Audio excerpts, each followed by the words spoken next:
ঈদুল আজহায় অনেকটাই স্বস্তিদায়ক বলে ট্রেনেই বাড়ি ফিরছেন সাধারণ মানুষ। আর এই ট্রেনে বাড়ি ফিরতে গিয়ে অনেকেই পড়েছেন ভোগান্তিতে।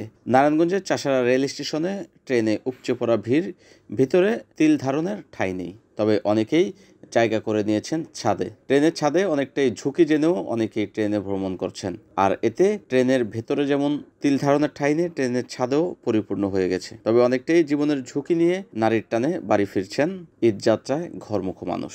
এমন চিত্র দেখা গেছে নারায়ণগঞ্জের চাষাড়া স্টেশনে। নারায়ণগঞ্জের চাষাড়া স্টেশন থেকে কমলাপুর হয়ে দেশের বিভিন্ন জেলায় ছুটে যাবেন ঈদযাত্রায় এই ঘরমুখ মানুষ। পরিবার পরিজনের সাথে ঈদ করতেই এই আনন্দ ভাগাভাগি করে নিতে তাদের এই জীবনযুদ্ধ। তাদের মধ্যে কেউ কেউ টিকিট করেছেন, আবার কেউ কেউ টিকিট ছাড়াই ছাদে চড়ে বসেছেন। NN TV, Narayanganj.